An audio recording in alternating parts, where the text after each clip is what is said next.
everybody. I'm Debbie Ducic with GutZy Women, and that's with a Z.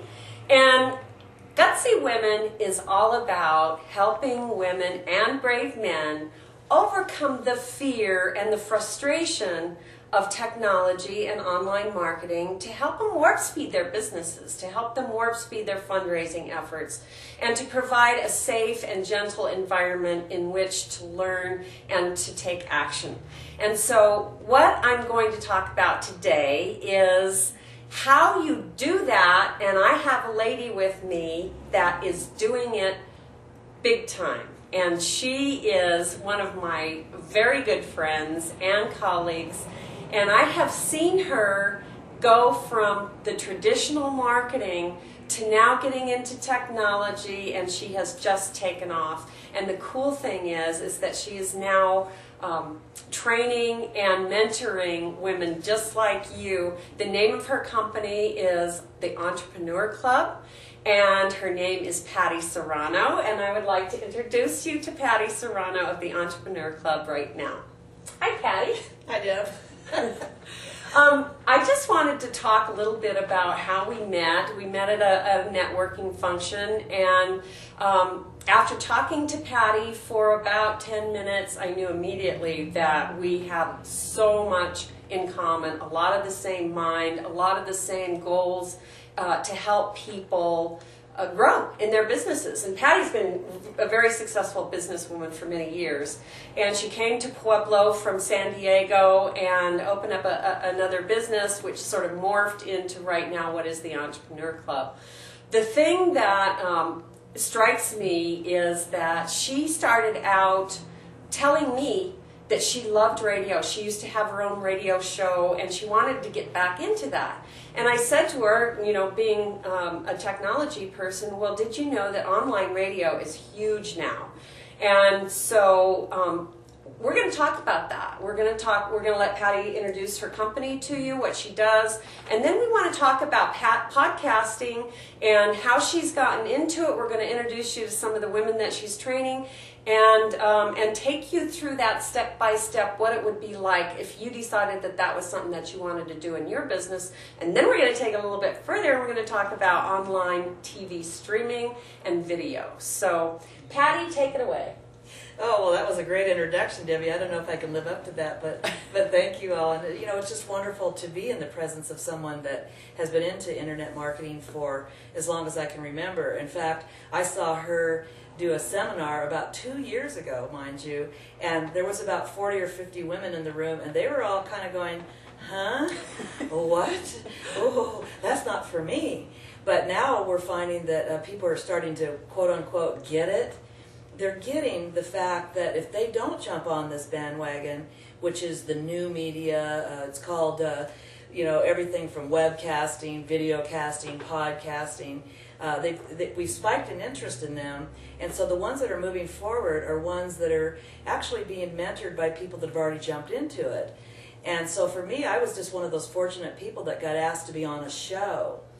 And coming, you know, from the radio, like Debbie said, I just loved it immediately. I saw the screen, I saw the engineering screen, and I said, oh, this is exactly like radio.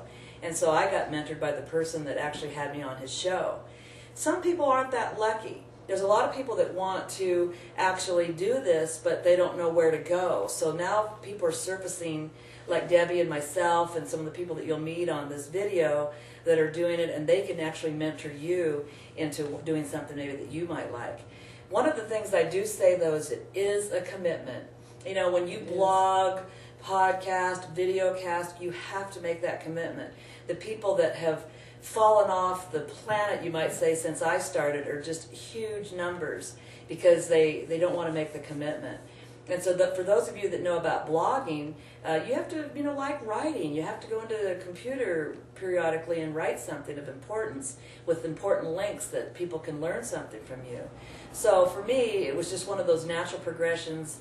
I was pretty much like people say, I was in the right place at the right time, got the right mentoring, and Now here today I have, oh Deb, I can't even tell you how many shows. I really can't. I know. I was looking on your talk shoot today, and there was just this whole long list. I can't even shows. tell you, but you know the fun part about it is if the first thing I'll ask you is if you have something that you can talk about for about 10 minutes. Any subject that you can talk about, you're probably going to be able to market your business through podcasting. If you have something that you can write about for about 10 minutes, maybe 10 minutes a day, you're probably a good candidate for a blog. Now, where that's going to take you in your business is just wide open right now. The new era that is being ushered in technology is wide open. So you can say to yourself, you know, that kind of spikes in interest. I really think that may be something I'd like to do. And so what we're going to do is maybe try to, like Debbie said, you know, warp speed it, get over the fear, bring you into a safe environment where you don't have to fear technology. And I guess if there's anything that we can say more than anything is, here we are. I know I'm a lot older than most of the people that are going to be interviewed, but... Oh, come on, Patti, we're spring chickens. You baby boomers out there, here we are. You can't get away. We are getting into technology, and we'll help you do it. That's right. And one of the shows, I've got one of my shows, it's actually called Call Your Grandmother. I'm tapping into the later years of my life. It's all, you know, young kids come to the show, and they want to know, Patti, why doesn't my mom get on the computer like you? And I said, trust me, you think that this, you know, techno granny here is doing all this stuff. I'm really not. I have a laptop, I have a webcam, I have a phone, you know, and that's all you need. You know, people think you need all this technological equipment and everything. You don't. I mean, this is a very simple, safe way, you know. It is. And another way is, you know, if you decide that that's just a little bit too much for you, what you can do is you can go out there and find the podcasters who are talking about the topic that is your business, the topic that you're passionate about, and ask them if they would interview you. That's the other part of the story. The only thing, and they don't even have to see you. Now that's where we're going to talk later about the progression of going from the audio to the video.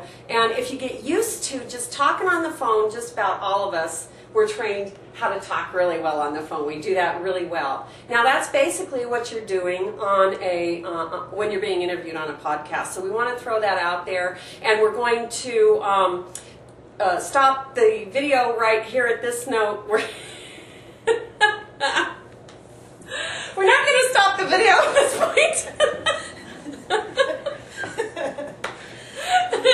You see, we have fun at it, and we aren't perfect, and you don't have to be perfect either. This is, you know, this is a new era. This is not an infomercial where we're paying millions of dollars to get this on TV. This is for you. This is for us to all just sort of learn together, and we all blow it sometimes, don't we, Patti? Well, you know, that's one thing, though, Deb, that cracks me up, because that is the beauty of the new technology. It's not this, like, I don't want to say lack of professionalism, but it's more real. It's more real. Exactly. When these kids come on, you know, let's say Call Your Grandmother show, they're asking for it every night. Why? Why would they want to see this show that has no format, no premise every night? Because it's real. And you know, reality shows are like totally, you know, popular. So people want to see the real deal, and you can be that. You can. I think that's a great suggestion, to just be interviewed on a show and to see what it feels like. And that would be a really good starting place, I think, because that's what I've done, and it's not because I've made the conscious decision that I don't want a podcast. It's just that I'm doing so many other things that I can't quite fit that in right now. But I have been on a lot of podcasts. I have been interviewed, and you cannot believe where these things show up. And the other thing that you can do that I'm doing is I'm taking an audio and I'm putting a video with it, so that you make it a little bit more live. So there's so many different things that you can do. And GutZy Women and the Entrepreneur Club have so many good ideas for you that we hope you come to the next video that we have for you, because we're going to give you a lot more information. See you then.